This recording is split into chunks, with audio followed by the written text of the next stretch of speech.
Assalamualaikum warahmatullahi wabarakatuh. Kami dari kelompok 4 akan menjelaskan tentang warga negara dan pemerintah. Saya Happy Istadelia. Saya Elvira Rosa. Nama saya Muhammad Zaki Susanto. Yang pertama, pengertian warga negara. Warga negara adalah semua orang yang secara hukum merupakan anggota resmi dari suatu negara tertentu. Menurut Kamus Bahasa Indonesia, KBBI, warga negara adalah penduduk suatu negara atau bangsa berdasarkan keturunan, tempat kelahiran, dan sebagainya, yang merupakan kewajiban dan hak penuh sebagai seorang warga negara itu. Secara yuridis, berdasarkan pasal 26 ayat 1, Undang-Undang Dasar 1945, istilah warga negara dibedakan menjadi dua, yakni warga negara asli, pribumi, yaitu penduduk asli negara tersebut. Misalnya warga Indonesia yang berasal dari suku Jawa, Sunda, Madura, dan lain-lain. Kemudian, warga negara asing, yaitu penduduk yang berasal dari suku bangsa, keturunan bukan asli Indonesia. Misalnya warga Indonesia yang berasal dari suku Cina, Arab, India, dan lain-lain. Selanjutnya, asas warga negara. 1. Ius sanguinis, yang memiliki arti asas yang berdasarkan keturunan. Contohnya, seorang anak dilahirkan di negara B yang menganut asas ius sanguinis, sedangkan orang tuanya warga negara A, maka anak tersebut tetap menjadi warga negara A. Yang kedua, ius soli, asas yang berdasarkan tempat kelahiran.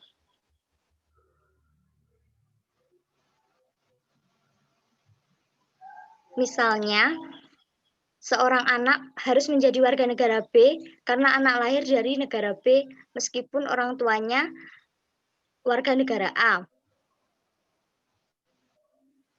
Dengan adanya kedua asas tersebut, kerap memunculkan masalah bipatrid, apatrid, multipatrid. Pengertian dari bipatrid adalah seorang yang memiliki dua kewarganegaraan atau memiliki kewarganegaraan ganda. Apatrid adalah seorang yang tidak memiliki kewarganegaraan, dan multipatrid adalah seorang yang memiliki dua atau lebih kewarganegaraan. Ketiga, hak dan kewajiban warga negara. Hak adalah kuasa untuk menerima atau melakukan suatu yang semestinya diterima atau dilakukan oleh semua orang. Kewajiban adalah sesuatu hal yang harus dilaksanakan atau dilakukan dengan rasa penuh tanggung jawab. Hak sebagai warga negara Indonesia. 1. Setiap warga berhak mendapatkan perlindungan hukum. 2. Setiap warga negara berhak atas pekerjaan penghidupan yang layak. 3. Setiap warga negara memiliki kedudukan yang sama di mata hukum dan di dalam pemerintahan. 4. Setiap warga negara berhak untuk memilih, memeluk, dan menjalankan agama dan kepercayaan masing-masing. Dan yang kelima, setiap warga negara berhak memperoleh pendidikan.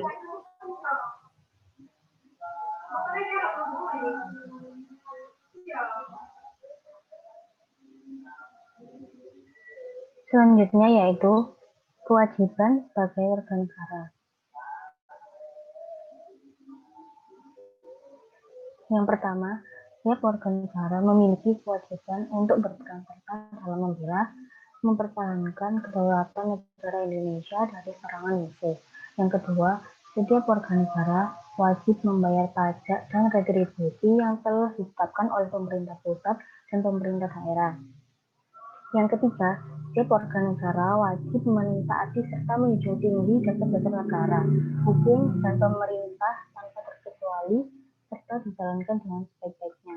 Yang keempat yaitu setiap warga negara berkewajiban taat, tunduk, dan patuh terhadap segala hukum yang berlaku di wilayah negara Indonesia.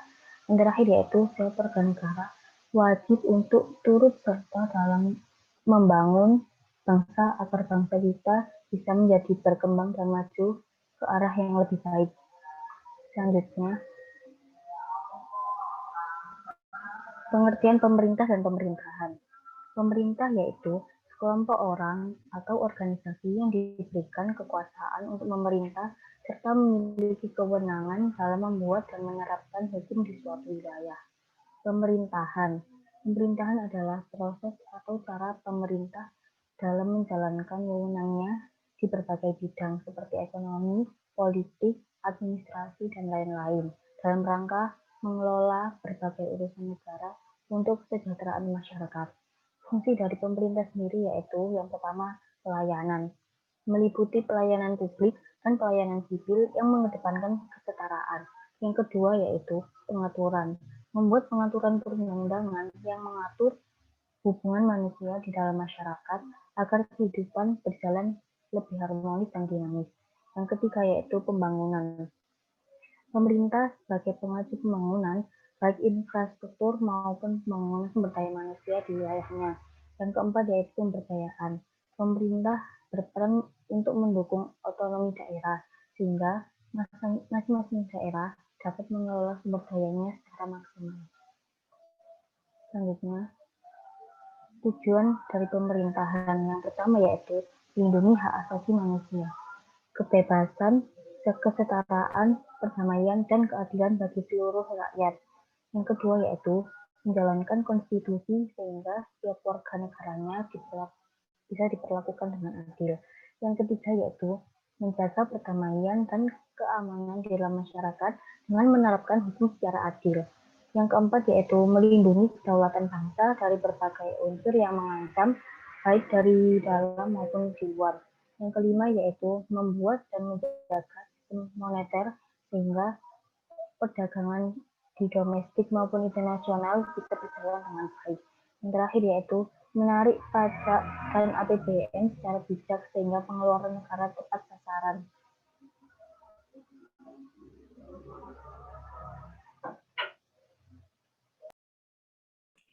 Sistem pemerintahan Indonesia. A. Sistem pemerintahan presidensial atau kekuasaan besar pada lembaga kepresidenan. Berdasarkan UUD 1945, sebelum diamandemen, pokok-pokok sistem pemerintahan negara sebelum diamandemen tertuang dalam penjelasan UUD 1945 tentang 7 kunci pokok sistem pemerintahan negara tersebut sebagai berikut. Yang satu, Indonesia adalah negara berdasarkan atas hukum. 2. Sistem konstitusional. 3. Kekuasaan negara yang tertinggi di tangan Majelis Permusyawaratan Rakyat. 4. Presiden adalah penyelenggara pemerintah negara yang tertinggi di bawah MPR. 5. Presiden tidak bertanggung jawab kepada Dewan Perwakilan Rakyat. 6. Menteri negara ialah pembantu presiden. Menteri negara tidak bertanggung jawab kepada DPR. 7. Kekuasaan kepala negara tidak terbatas. B. Sistem pemerintahan parlementer atau sistem pemerintahan demokratis. Berdasarkan UUD 1945 sebelum diamandemen, sekarang ini sistem pemerintahan di Indonesia masih dalam transisi. Berikut pokok-pokok sistem pemerintahan Indonesia sebagai berikut. 1. Bentuk warga kesatuan dengan prinsip otonomi daerah yang luas, wilayah negara terbagi dalam beberapa provinsi. 2. Bentuk pemerintahan adalah republik, sedangkan sistem pemerintahan presidensial. 3. Presiden adalah kepala negara sekaligus kepala pemerintah. Presiden dan wakil presiden dipilih secara langsung oleh rakyat dalam satu paket. 4.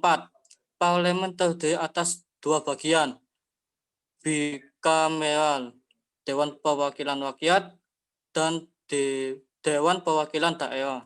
Para anggota Dewan merupakan anggota MPR. DPR memiliki kekuasaan legislatif dan kekuasaan mengawasi jalannya pemerintahan.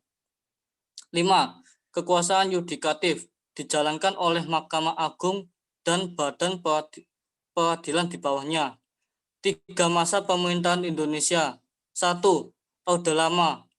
Sistem pemerintahan Indonesia pada masa Orde Lama adalah masa pemerintahan Orde Lama berjalan dari tahun 1945 hingga tahun 1968 di bawah kepemimpinan Presiden Soekarno.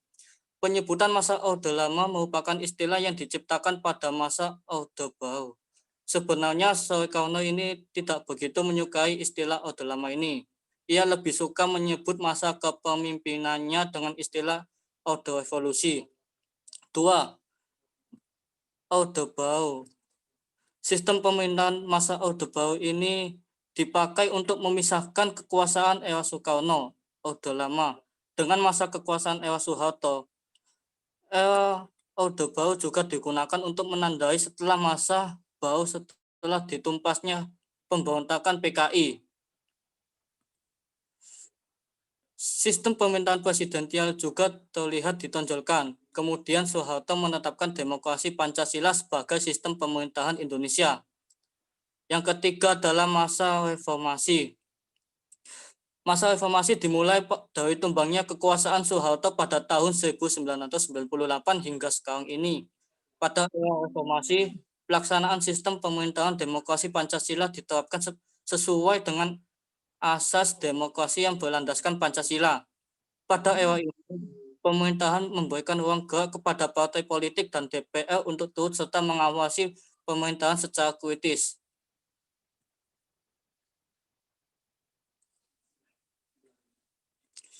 Kelebihan dan kelemahan sistem pemerintahan Indonesia. Kelebihan sistem pemerintahan Indonesia yaitu 1. Presiden dan menteri selama masa jabatannya tidak dapat dijatuhkan DPR. 2. Pemerintah punya waktu untuk menjalankan programnya dengan tidak dibayangi krisis kabinet. 3. Presiden tidak membekukan dan atau membubarkan DPR. Kelemahan sistem pemerintahan Indonesia yaitu 1.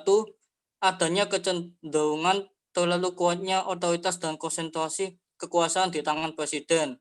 2. Sering terjadinya pergantian para pejabat karena adanya hak prerogatif presiden. 3. Pengawasan rakyat terhadap pemerintah kurang berpengaruh. 4. Pengaruh rakyat terhadap kebijaksanaan politik kurang mendapatkan perhatian.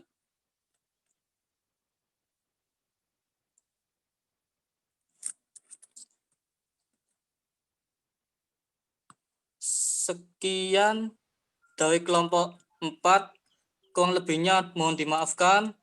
Wassalamualaikum warahmatullahi wabarakatuh.